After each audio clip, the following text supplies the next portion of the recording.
This is the X-Zone Broadcast Network, broadcasting worldwide on broadcast affiliates and satellite program providers, including CNN Broadcast Network, Sirius Satellite Network, Star Media, Good News Radio Network, Angel Broadcast Network, Wiki Broadcast Network, and WPBN TV. For more information on the X-Zone Broadcast Network, visit us at www.xzbn.net.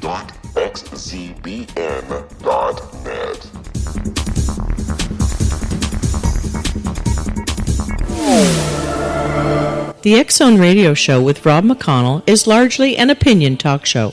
All opinions, comments, or statements of fact expressed by Rob McConnell's guests are strictly their own and are not to be construed as those of the X-Zone Radio Show or endorsed in any manner by Rob McConnell, REL-MAR McConnell Media Company, the X-Zone Broadcast Network, its affiliated networks, stations, employees, or advertisers.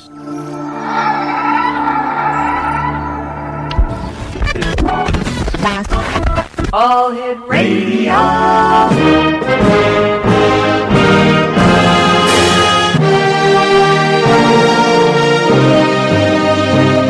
Welcome to the X-Zone, a place where fact is fiction and fiction is reality. Now, here's your host, Rob McConnell.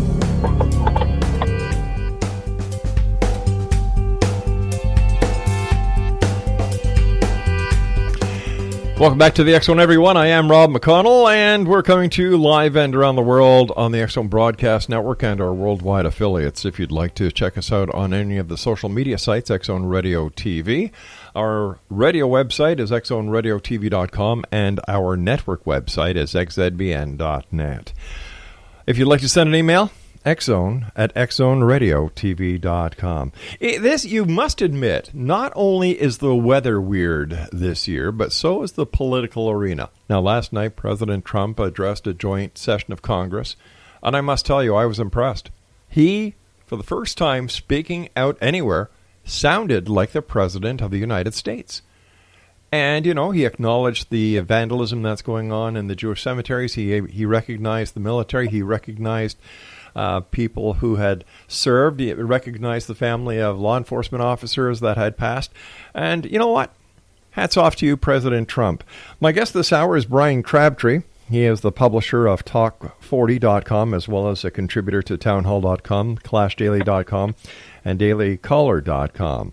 In an interview with Fox News channel, Fox and Friends, that aired last Tuesday, President Trump seemed to shrug off the claim that his predecessor, former Barack Obama, was behind the protests taking place around the country against him and other Republicans in Washington. President Trump also pointed the finger at Obama as possibly being the man behind the numerous links plaguing his administration. This is a quote.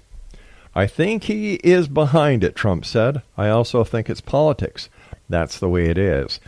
Our guest this hour, Bryan Crabtree, is the live afternoon host of Atlanta's Biz 1190 from 4 to 6 p.m. weekdays and airing again on AM 20.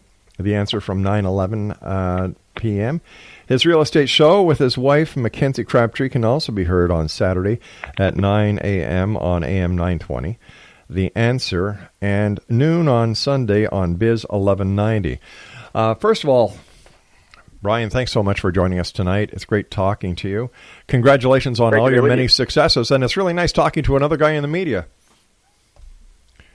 Yeah, it's people in radio and broadcasting. We tend to see things differently because we connect with the people more. So it's a little different than some of the stations and media in the United States. It's a better output. Tell me, what do you think, based on your expertise, the years you've been in the media, the shows that you do, the people you touch, what do you think is behind these elusive links, not the elusive links, but the elusive leaks that are coming to the media from within inside the administration?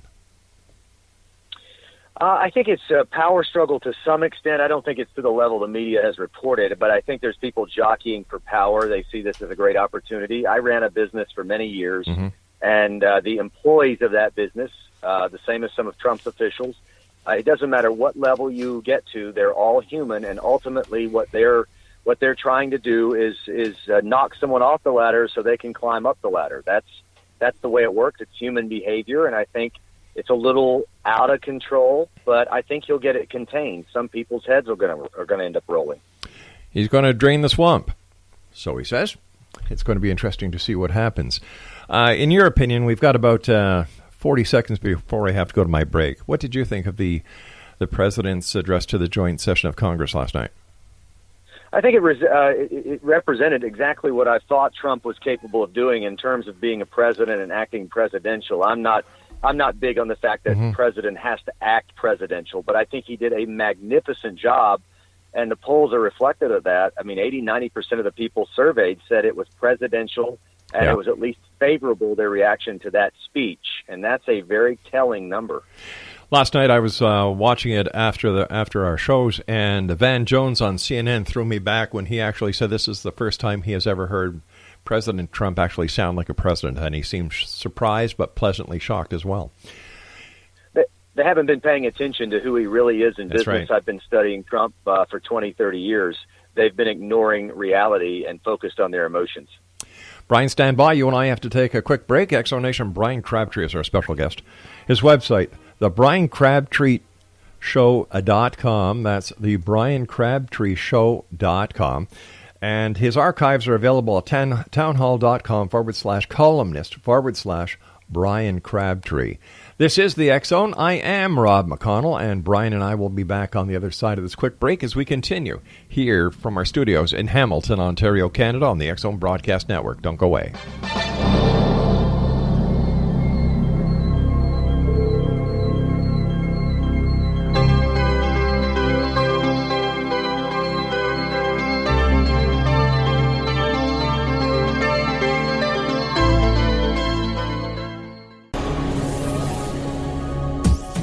This is the X Zone Broadcast Network, broadcasting worldwide on broadcast affiliates and satellite program providers, including CNN Broadcast Network, Sirius Satellite Network, Star Media, Good News Radio Network, Angel Broadcast Network, Wiki Broadcast Network, and WPBN TV. For more information on the X Zone Broadcast Network, visit us at www.xzbn.net.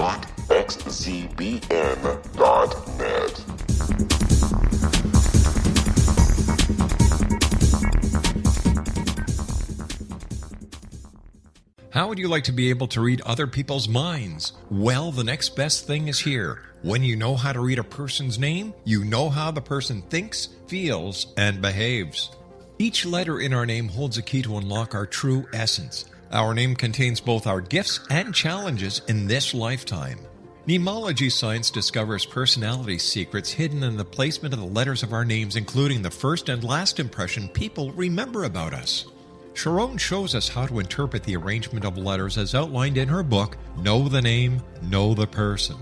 Sharon Lynn Wyeth created mnemology science after 18 years of research and testing her theories, and has supported thousands of people around the world in understanding themselves and others better. You'll enjoy Sharon's unique teachings as she shares her system to learn the gifts behind your given birth name. Even if you don't like your birth name, there are jewels in this book. If you're thinking of changing your name, ready to name your child, or wanting to get along better with others, this is the book for you.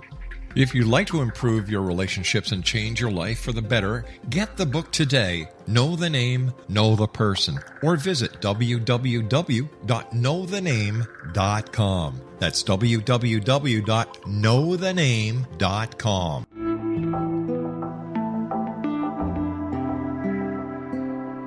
Take a step back in time and discover old Florida cuisine at Marsh Landing Restaurant in Fellsmere, Florida. Enjoy delicacies such as frog legs, gator tail, catfish, and swamp cabbage, or enjoy the more traditional cuisine such as hand-cut Angus steaks, ribs, and seafood. Join us for breakfast with a southern flair featuring sweet potato pancakes, biscuits and gravy, and much more. Planning a party? Marsh Landing's private dining rooms can accommodate groups from 8 to 80 people. While you visit, enjoy the historic pictures, artifacts, and stories that line the walls. Marsh Landing is truly a unique experience. Marsh Landing Restaurant, 44 North Broadway in historic downtown Fellsmere, or visit marshlandingrestaurant.com. Marsh Landing, Old Florida cuisine at its best.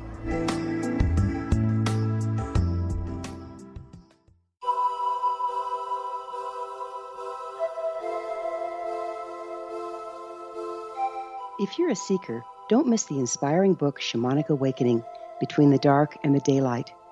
This remarkable work chronicles shamanic counselor and indigenously trained dream decoder Sandra Cochran's 35 years of experience with diverse wisdom keepers throughout the Americas. Sandy's initiations across the British Isles, Turkey, Greece, and Egypt, combined with her knowledge of symbology, psychology, and myth, influence her dream blog and workshops. Sandy offers private readings, sacred international journeys, a meditative CD, and her book, Shamanic Awakening, to encourage you as you navigate your earth walk and create a deeper connection to yourself. Find this and more at her website, starwalkervisions.com.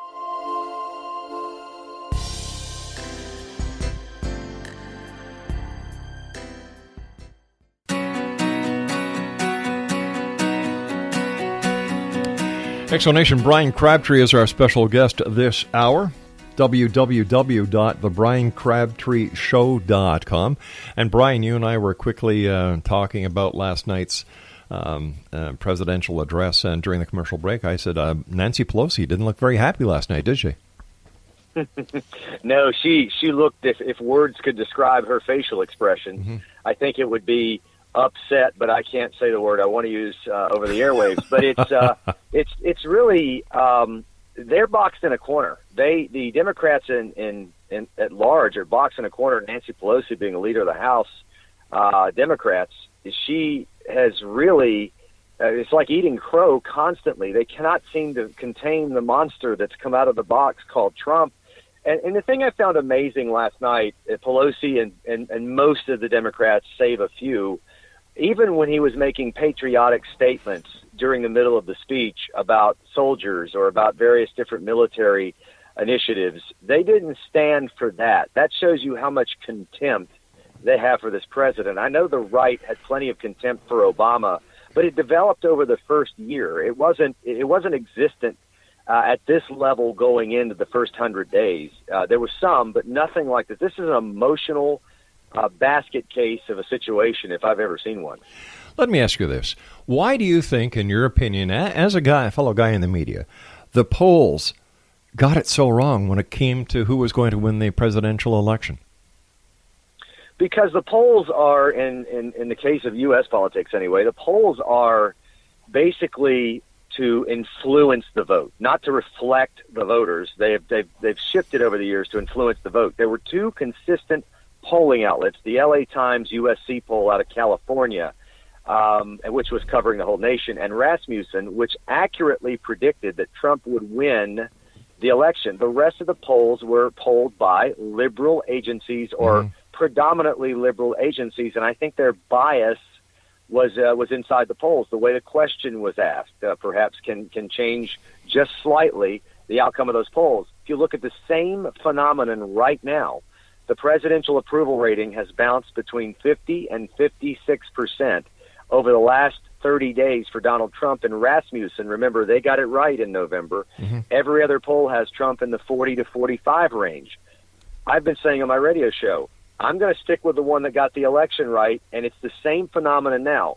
All the polls say the country doesn't like him, a majority negative, and the one poll that got it right that's still in existence is saying they like him. It's still the same numbers or better. And so we've got a real problem with the way we reflect politics in our U.S.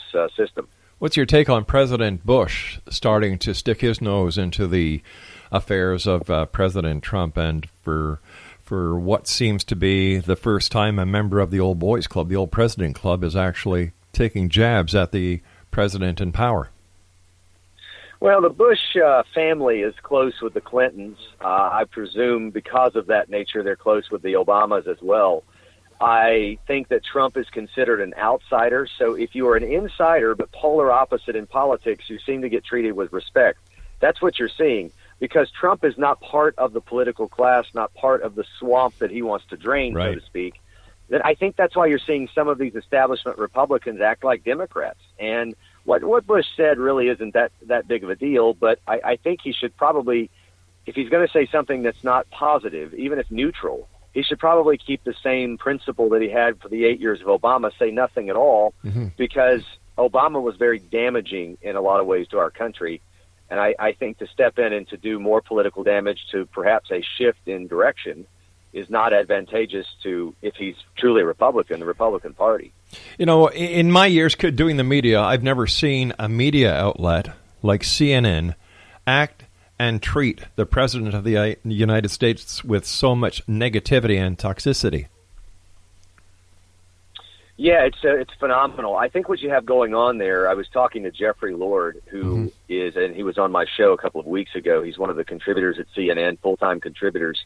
And he really described it. He says, I have great relationships with all of these people at CNN. They're good people. They treat me well. He says, I think the difference, if you want to know how to understand it, is that after I'm done in D.C. sitting in on a show or in New York, I drive back to Philadelphia, just outside of Philadelphia, where I actually live, and then I interact with people there in the city, regular, everyday people.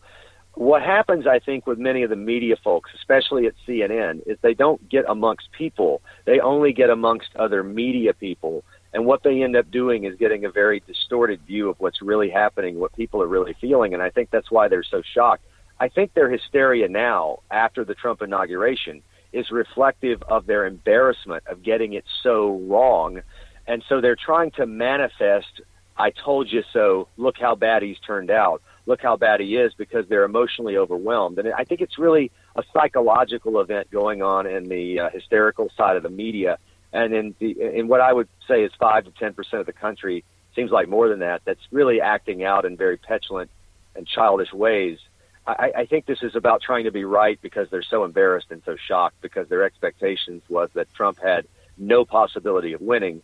And in fact, he had every chance in the world, and they couldn't see it. And that's why the reaction, I think, is more about their being wrong, they're being embarrassed, they're being shocked, than it really is about Trump specifically. And I think they just need to get it out of their system.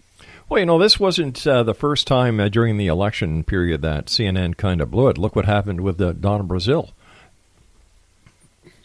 Yeah, I mean, Donna Brazile is just one of those folks you can kind of watch and see that there's two sides to that person. There's just that there's a tick or a nuance about it. And she's the type of person that infiltrates the media outlets very frequently. They cycle in and cycle out. Sometimes they get caught, sometimes they don't.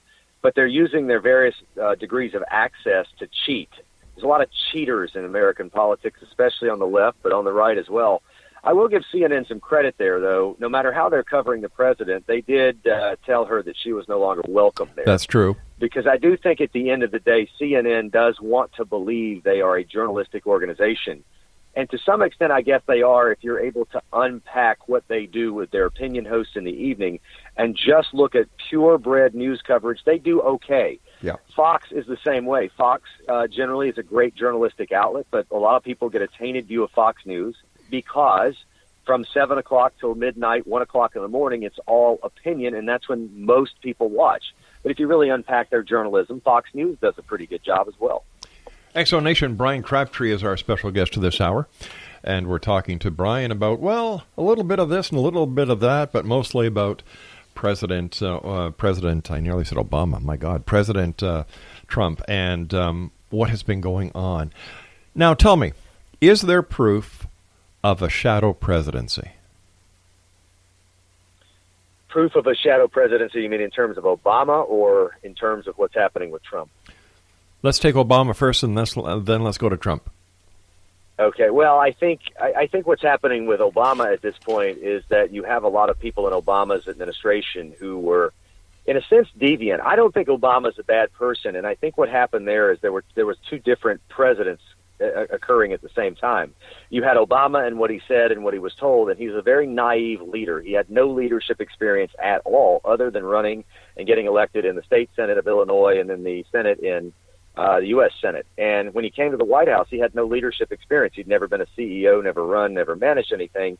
So he picked ideologues and in some cases political hacks to be his key people. And they had an agenda that wasn't all his. And so they acted out on it. So a lot of what was projected on or was tagged to Obama was a result of some really bad choices he made in people. That's I think, the Obama situation. When you come to What is Obama doing now? I think Obama has been resting. I think Obama is having some conversations that are antithetical to Trump's interests, and that may be perpetuating the comment that Trump made recently that Obama may be behind some of this, but that's just politics.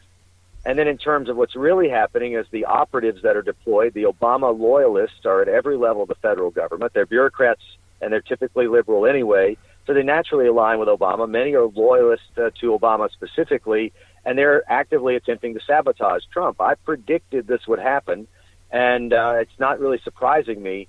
Trump's got to figure out how to get the political ideologues that are in non-political positions out of the government, and that will fix a lot of the problems in the U.S. government. That's really, I think, how it stacks up now, and I don't know if he gets that yet. I don't know. I think some of us, that may be the weakness he has because of his being a businessman and not a politician, but I think he's the type of person, if he doesn't know it, he's going to get it, because that's the way he's always been. If you study the man for 20 years, he figures it out much more quickly than most. Do you think Bannon holds more authority than a lot of people think he does, or is Bannon actually under Trump? And why is Trump giving him so much authority and putting him in so many places where any other president would not have put a person with Bannon's job description in these high-level places? I'm going to say on the positive side of it, I have a little reservation with Bannon that he might be a little bit, overemployed in this position. And I think a lot of people agree with that, even if you're a fan of Trump. But I'm going to give the benefit of the doubt. Trump sees in people sometimes judgment. And so Bannon has done a phenomenal job. One of the top 40 websites in this country is Breitbart. Under his tutelage, that site went through the roof. I mean, skyrocketed. So when it comes to what Trump really needs is have a powerhouse of messaging. He himself, he's very good at it. He almost single-handedly did it to win the election. But when you're the president of the United States, it's not just the potential of running and being the president. Now you are the most powerful individual in the world, and everyone wants to put a bullseye on your back. So you need a team of people as powerful as you are to help penetrate the messaging. I think that's the purpose of Bannon. Does he have influence? Yes, but if you study Trump, you'll know one thing. Trump will listen. He will acknowledge you. He will treat you with respect. He will indulge whatever you want to offer him. So long as he thinks you have good judgment and you're competent, he'll kick you to the curb if you're incompetent. And I think that's how he views Bannon. But ultimately, at the end of the day, it's his way or the highway. He's going to make the decision, and a lot of times that decision is going to be the opposite of what you suggested. So I don't think Bannon has the kind of influence that we are suggesting he has. It appears that way, but Trump is a guy that will make his own decisions. Rest assured, that's what's happening. President Trump and his team are apparently preparing a new travel ban. How do you think this one is going to work? I've got my own way of looking at what happened. I think that he put something forward to see what the courts would come back with, so then he could go back in a business style and say, all right, you said I couldn't do this, I could do this, well, I've done this now, now what are you going to do? Well, everything Trump does is always extreme. So if you think about it, we're going to build a wall, we're going to deport everybody, we're going to have a Muslim ban. I mean, all of these things, it's a shock and awe of the crowd. And he knows that there's a populism in the country that actually believes in that stuff. At the end of the day, I've always said the most disappointed people for Donald Trump over the 4 years or 8 years he serves are going to be the people that are most his supporters who are far to the right, because he's not going to be as far right as people think. So absolutely, it's the Art of the Deal 101, the book from the 80s. You state something completely out there in left field that's way more than you know you're going to get, so that at the end of the day you get exactly what you want. And I think that's what he did. I don't think he did it that way with the original ban as a structure on purpose, but I think when he's sitting and staring at the possibility of battling in the court for a couple of years, taking it to the Supreme Court, versus figuring out what really was the flaw in the original executive order, their arguments are going to be used against them, I can guarantee you, in the next travel ban, because he's going to box them into the corner just like he has the entire Democrat Party. And it's going to be harder to battle this one in court. All right, stand by, Brian. You and I have to take our news break here. Exonation, Bryan Crabtree is our special guest, www.thebryancrabtreeshow.com. And you can follow Brian on Twitter at Bryan Crabtree. We'll be back on the other side of this break. Whatever you do, don't go away.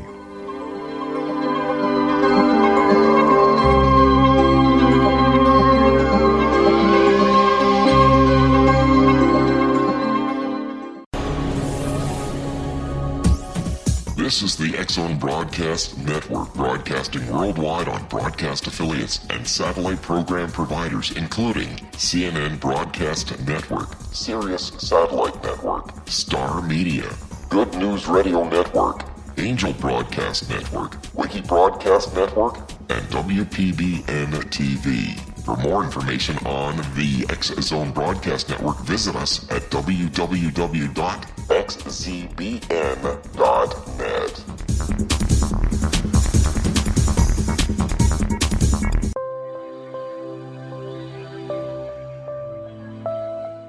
There's a legend shared by many indigenous cultures of a time when the nations were cast to the four corners of the world. Each nation was given a body of sacred knowledge that held a different portion of the truth to preserve. True reality could not be known until all the nations reunited, combining the information. If a single one was missing, the world could not be reborn and darkness would prevail. The Science of Magic Radio is dedicated to reuniting the sacred knowledge. With the understanding, none of us has all the answers, but together we can open new perceptions and possibilities. Through our combined vision, the world can be reborn into a place where darkness no longer prevails. Join me, Gwilda Wiyaka, and the Science of Magic daily on the X-Zone Broadcast Network, xzbn.net, or visit us at thescienceofmagic.net.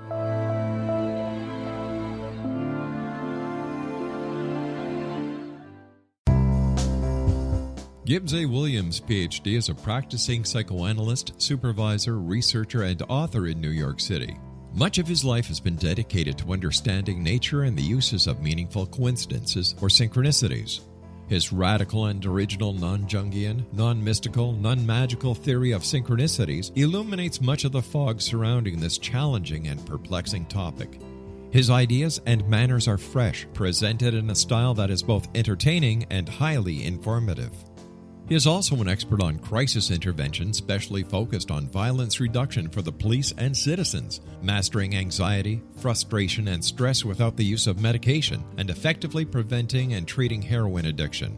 Dr. Williams can be contacted at his email address at gwwilliamsny11@aol.com or visit his website at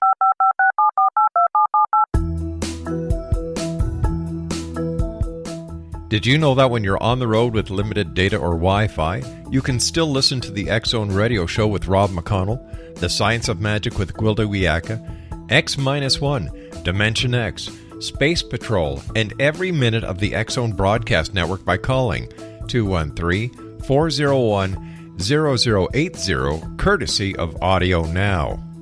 No smartphone, app, or internet needed. It saves your data plan, and it's free if you have unlimited minutes.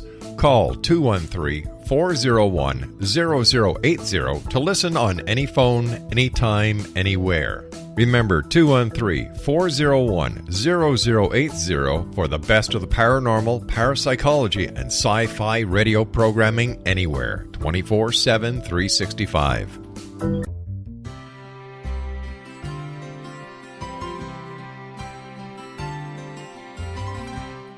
True healing must address 4 levels: physical, emotional, mental, and spiritual, for us to live joyful and productive lives. We tend to treat 3 of the 4, leaving the spiritual languishing. If you're tired of the same dysfunctional patterns cropping up in your life, Soul Balancing is for you. Trixie Phelps, owner and founder of Soul Balancing, is a naturally gifted energy healer trained in numerous esoteric forms, including shamanism. Trixie has created a powerful modality that safely and effectively clears your energetic field. A soul balancing session can remove interference, heal trauma, and restore your hope. Contact Trixie for a life-changing long-distance session today. www.soulbalancing.world.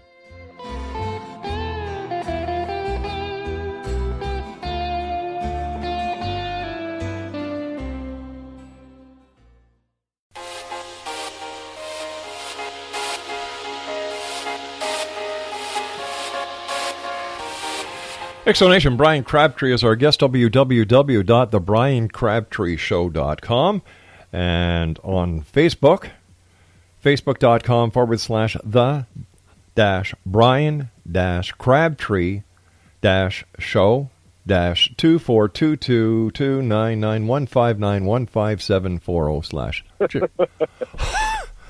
And by the way, Exo Nation, That's right. Bryan is spelled B-R-Y-A-N, not B-R-I-A-N. So there you go.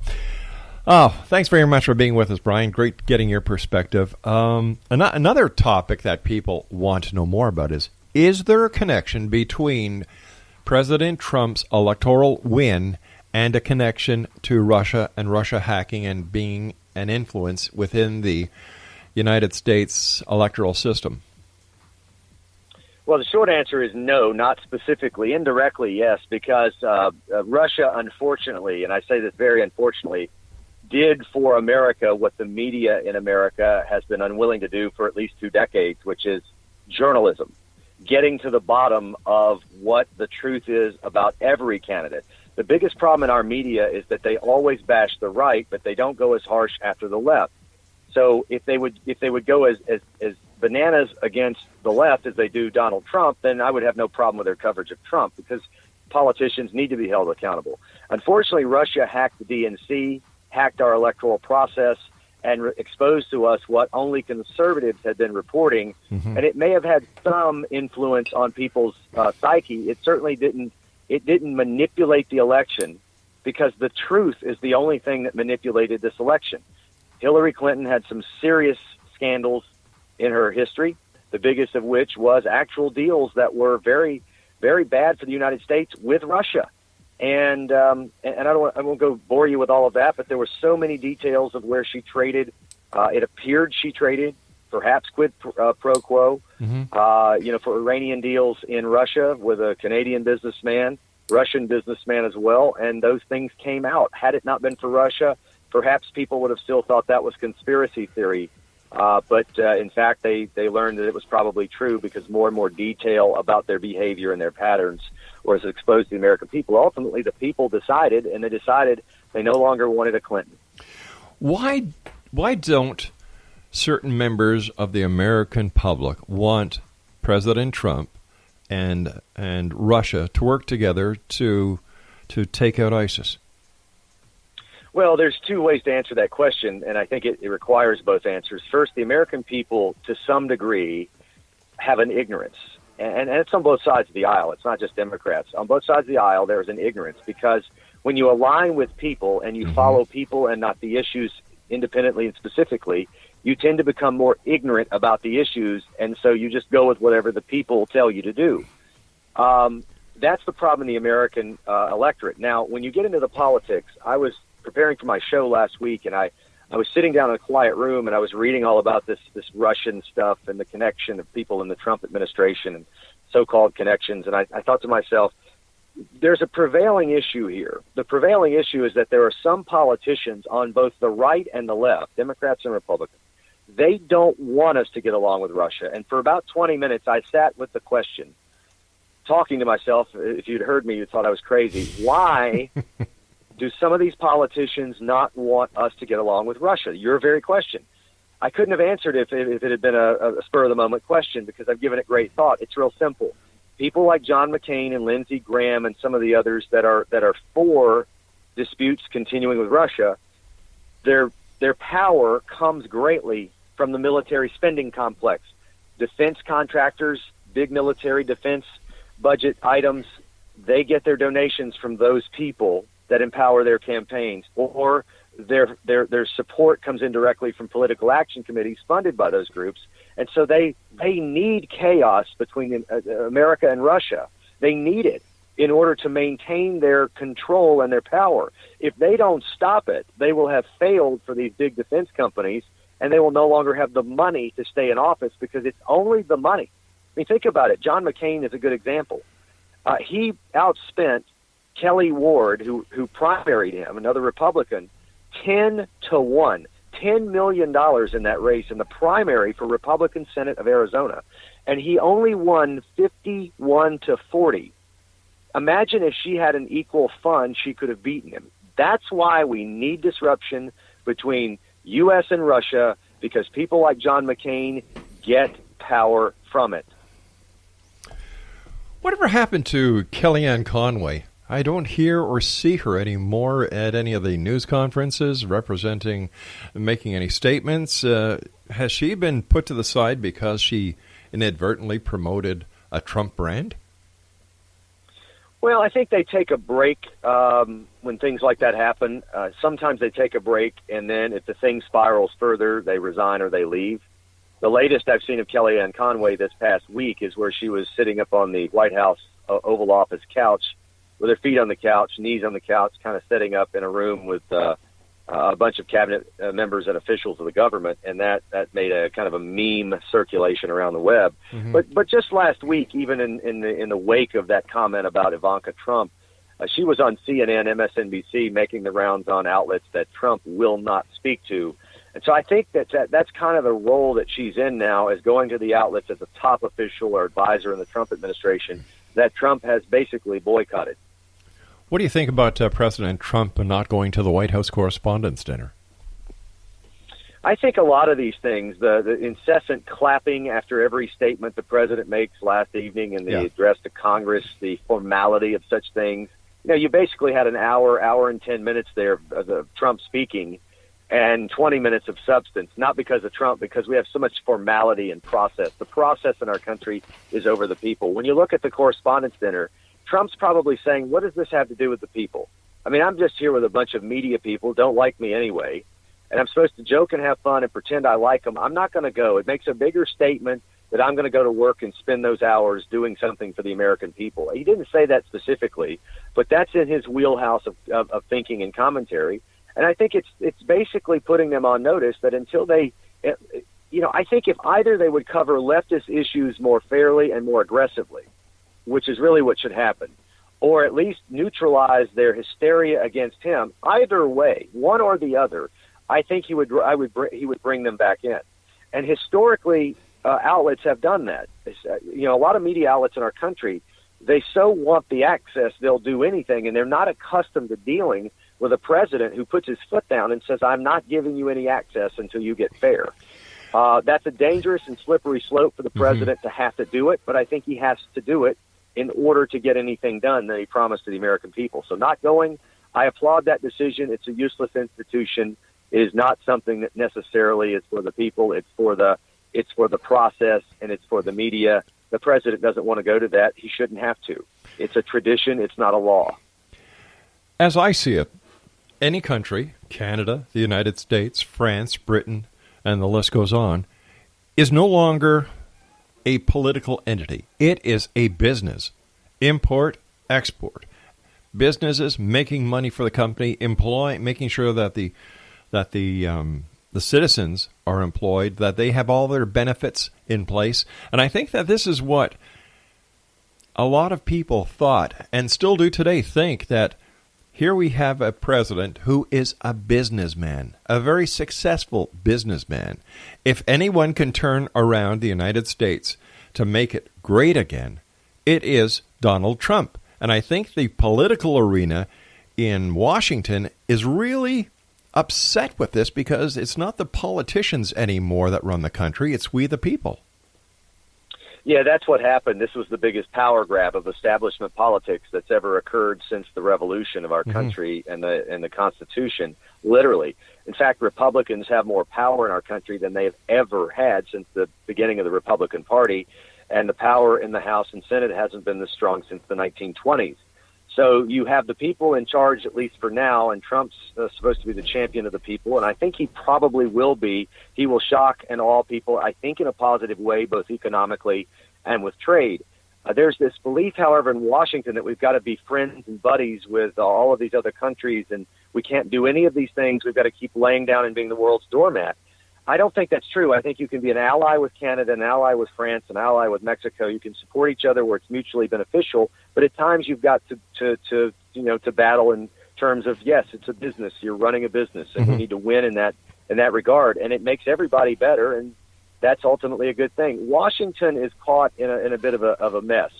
Washington is big and bloated because our country is a mess, period. Our country, culturally, politically, economically, fiscally is a mess. Let's just call it what it is.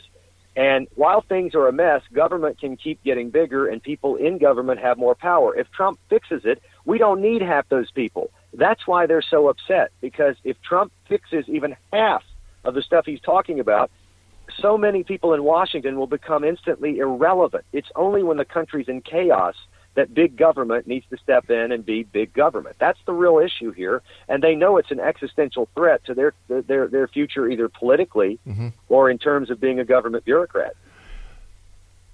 The amount of money that he's going to be putting into the military budget has shocked a lot of people. The fact that he's giving more power and putting more money into law enforcement is shocking a lot of people.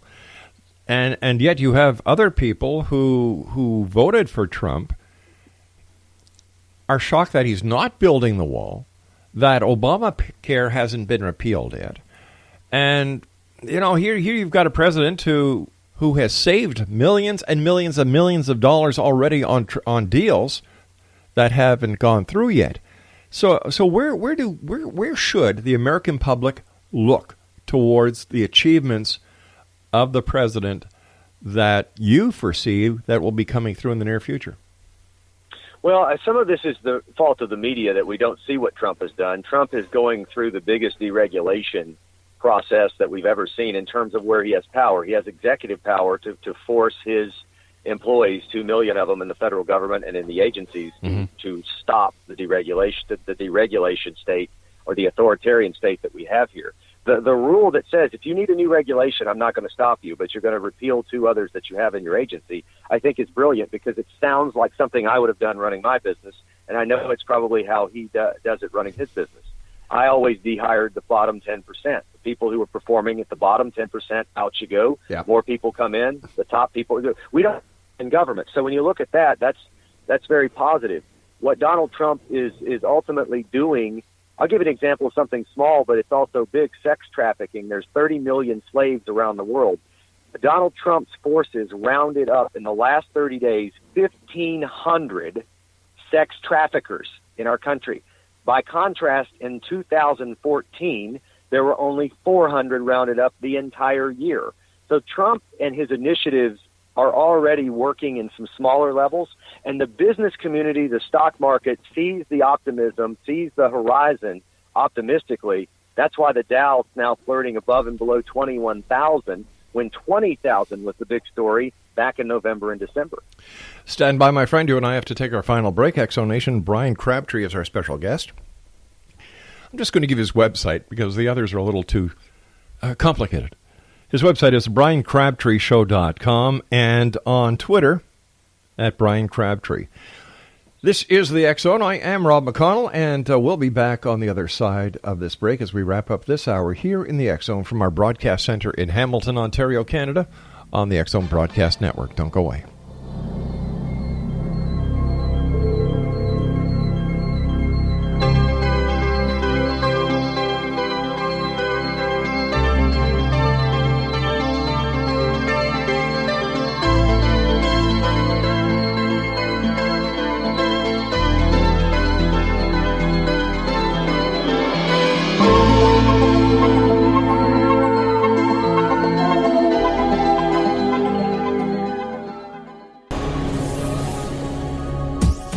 This is the X Zone Broadcast Network, broadcasting worldwide on broadcast affiliates and satellite program providers, including CNN Broadcast Network, Sirius Satellite Network, Star Media, Good News Radio Network, Angel Broadcast Network, Wiki Broadcast Network, and WPBN TV. For more information on the X Zone Broadcast Network, visit us at www.xzbn.net.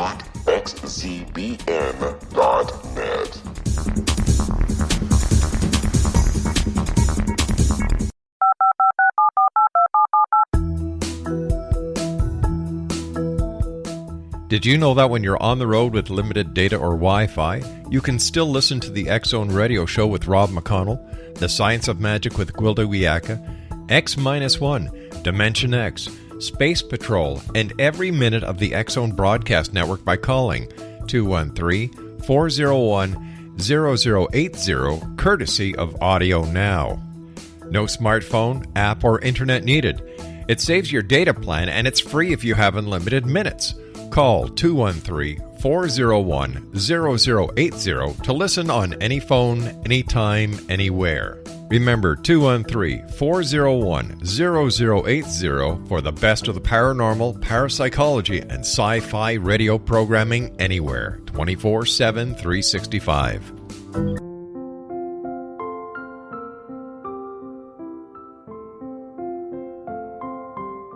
I am Dr. Carl O'Helvey, founder, president of a new cancer foundation focusing on evidence-based physical, mental, and spiritual interventions, including natural cancer cures, prayer, meditation, affirmations, nutrition, and other related holistic cancer prevention and cure modalities. These are used in cancer education, research, and financing care. I ask for your help to continue this important work by donating at www.holisticcancerfoundation.com.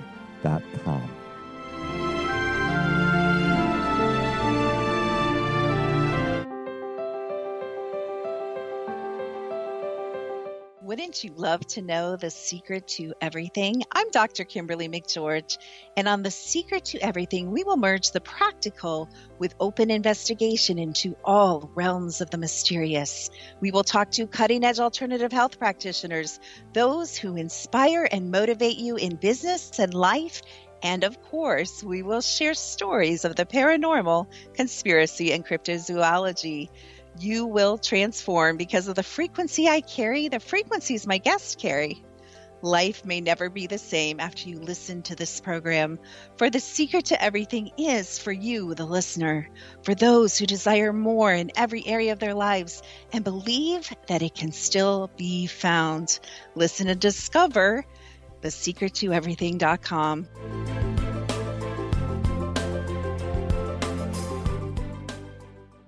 Little children aren't the only ones afraid of the dark.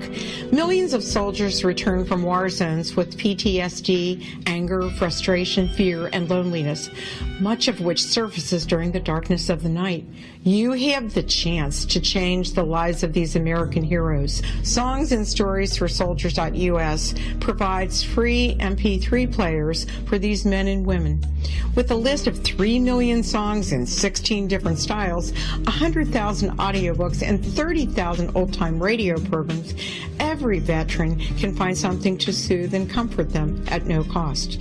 All our players contain an 8-hour audio program designed to help veterans fall asleep. With 1,500 plus vets now participating, it's our goal to deliver 10,000 audio players this year. Go to our website at songsandstoriesforsoldiers.us. Help us help a veteran make it through the night.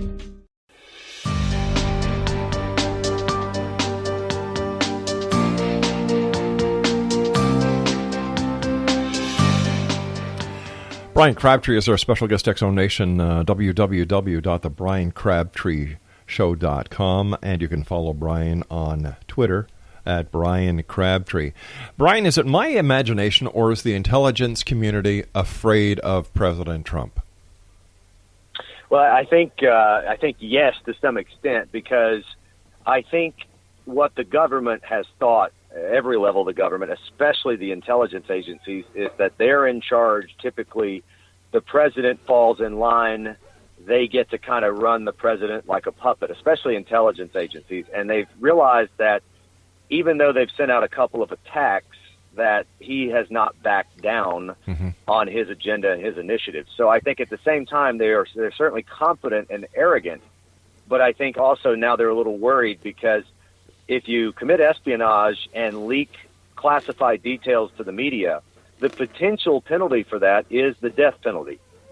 So there could be some people inside the intelligence community that have a real serious legal issue, and everyone I ask who's in the know and sort of outside but has experience says Trump and company will find the leaks and they will be rooted out. And once that happens, I think what we end up seeing is that doesn't ever happen again, because once the penalty is used on a couple of guinea pigs, the rest of the intelligence community internal to the government, they're not going to want to lose their job, and so therefore they're going to believe that there's a consequence. What about all these rumors about fake news? What's your take on that? Or I shouldn't have said rumors. I shouldn't have said rumors. What about all this airplay about fake news? Well, I don't necessarily think that there is indeed in the mainstream media fake news. I think it's highly unbalanced news. So let me tell you what I think fake news is. I think fake news is when you're very aggressive against the president, and then you don't cover with the same aggression his opponents. If you're real aggressive against the president, you're a little over the top, you embellish things a little bit, and you make them respond to it and set the record straight on one side of the political aisle, that in of itself isn't really fake news if you do it on the other side of the aisle in the same context. But when you're only giving the pressure to one side, in this case Donald Trump, and then you're not giving the same intent and intensity to the other side, I think it becomes fake news because it misleads the viewers, the listeners, the readers of that content. Now, true fake news extends out of the fact that you've got a lot of outlets in the country that are web outlets, that are social media and YouTube outlets, and they're just reporting outright false information, no factual basis whatsoever. That's true, pure fake news. But that manifests itself just as, in some cases, even worse in the mainstream media when it's one-sided, because if people trust or believe that this is a credible source and they're peddling a one-sided view, that's worse than completely distorted, absent and devoid of truth fact, or information. It wouldn't be facts. That's even worse than that because then people believe it. Yeah. There certainly is a lot going on these days. President Trump's, he hasn't been in power yet 100 days, has he? No. Not yet. I think we're, 40, 45 days? And yet he's done so much. He's done so much. And like I said, I've been watching the State of the Union and the presidential addresses to the joint sessions of Congress for many years. And I was really impressed with him last night. Really impressed. And, I've got to tell you something, Brian. My heart went out to one person there last night, and that was Nancy Pelosi. She shouldn't have gone. She should have stayed home. Yeah, I thought you were going to talk about the widow of the fallen soldier, which was the most powerful presidential moment I've seen in over a decade. But you're right. Equally as powerful were the facial expressions of Nancy Pelosi. I don't like to have contempt for people. I like to be professional, but pardon me for a moment. That is a woman I cannot stand. Right. She is one of the most elitist, arrogant, better than thou, self-grandizement, self-righteous people who has done nothing of any major accomplishment other than for herself in her entire life. She has done nothing but basically ride the coattails of her rich husband. And I hate to say it that way. I don't want to diminish a woman at all, but my wife is a hard worker. She stands on her own 2 feet, makes more money than I do. But the bottom line is to watch Nancy Pelosi, the way she behaves with so much contempt and conceit. I feel bad for the people she is supposed to be representing, and even worse, I feel bad for the rest of the country, to which she greatly impacts negatively. What about the new leader of the DNC, Mr. Perez? He seems like an okay guy, but I think this is the let's put a woman on the ticket play, as they did with Hillary Clinton. A woman can be the president of the United States at any moment if the woman is competent, has a good record, and good accomplishments. A Hispanic certainly can and will be a president. Hispanic descent will be a president of the United States at some point. But Tom Perez is another example of trying to reach out to a voter crowd, and they want a better turnout with Hispanics. And by the way, if you look at the Democrats' response last night, they use a 72-year-old white governor flanked by a bunch of middle-aged white people in a diner in Kentucky.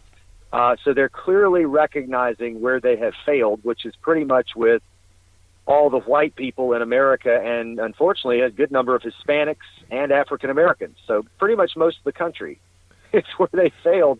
And they're trying to. They got a good percentage with the African Americans, but they've really got to get better in terms of Hispanics and in terms of the white population, middle America working class, or they have no shot at taking back power in the country. Was the governor on a pool feed, or was that from CNN?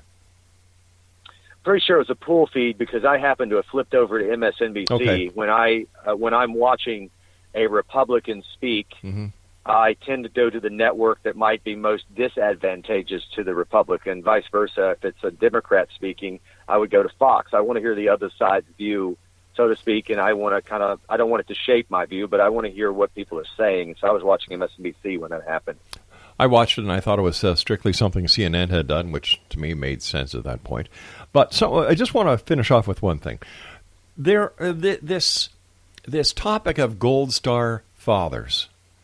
Now, my heart bleeds for the family who lost that Marine in the, what do we call it, the operation a couple of weeks ago. My heart goes out to them. However, do you think any political party should use that type of loss as a way to try and better the party by saying, look what happened when the president sent in the SEALs, this, that, and the other thing, and basically claimed it to be a lost mission? Now, the way I look at it... Pardon? I mean, there are thousands dead under Obama. I'll let you finish. Yeah. I'm sorry to interrupt. No, I was just going to say, how many cops get killed every day? And nobody seems to give a care about the cops. But, well, is that the police chief's fault if the cop gets killed? Very rarely. It's usually the criminal. Is it the mayor's fault? Exactly. I mean, come on. I mean, the situation here is really simple. I am disgusted by watching people with various different ailments, including the death of a loved one, be used as a political prop or political shield. There's nothing wrong with using the lady that had, I can't remember the disease, but the lady that was in the wheelchair and bringing light to an issue that needs attention. There's nothing wrong with pointing out the service and the work that the military guy Ryan in the beautiful moment with the applause by the entire Congress, with the wife crying and tearing up. There's nothing wrong with it. That's appropriate. But once you get into the realm, just as Captain Khan's father did back during the election, the Gold Star debt, he was using his son as a political shield because he's an immigration lawyer and was threatened by Donald Trump's immigration policies. He wasn't worried about his son. That's why Trump attacked him. And the country went bonkers. But it is not appropriate to use a fallen soldier as a political prop or shield. And when you do, it is appropriate for the politician being abused by that to respond in kind. And that's what Trump did. So I don't think that, I think the Democrats are doing the same thing they accused Trump of with the Captain Khan situation with the fallen soldier. There's going to be many, unfortunately. The president's job is to keep us safe and to try to contain the carnage. Do you think his new, I don't know, do you think his new try at a travel ban is going to work? Loosely, yes. I think he's going to be met with at least as much conflict and probably lawsuits. I think he will probably prevail better in this one because he's going to have thought it through much more thoroughly as to what the courts are going to do. I don't think he anticipated that the most liberal district of the federal court in the country would be the one he would be in, because if he'd been in any other district, my opinion is that he probably would have not had that ban stayed, because that district is almost overwhelmingly overturned by the Supreme Court, and other districts usually are much more in the center. That is a very they're trying to legislate from the bench out there, and that's why it went into that court, and he got outplayed, at least for that moment. I don't think he will be this time. Hey, listen, Brian, I know you've got to run off to a TV gig. I want to thank you so much for joining us. Thanks for sticking by and sharing your insight. Love to have you back on in the future. You've got an open door invitation here. Once again, great to be with you. Would love to. All right, thank you so much. Regards to your wife. Congratulations on all your ventures, your radio shows, your columns, everything. Man, you deserve it. And I look forward to the next time we meet here in the X Zone. Thank you so much. Take care, Brian. X Zone Nation, my guest this hour has been Bryan Crabtree. What a guy.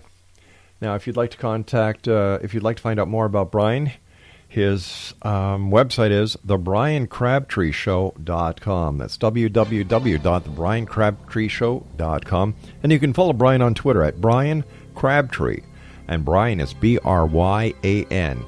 I'll be back on the other side of this break with the news at the top of the hour as we continue right here in the X Zone from our broadcast center in Hamilton, Ontario, Canada. My name is Rob McConnell, and you're listening to us on the X Zone Broadcast Network and TalkStream Live. Don't go away.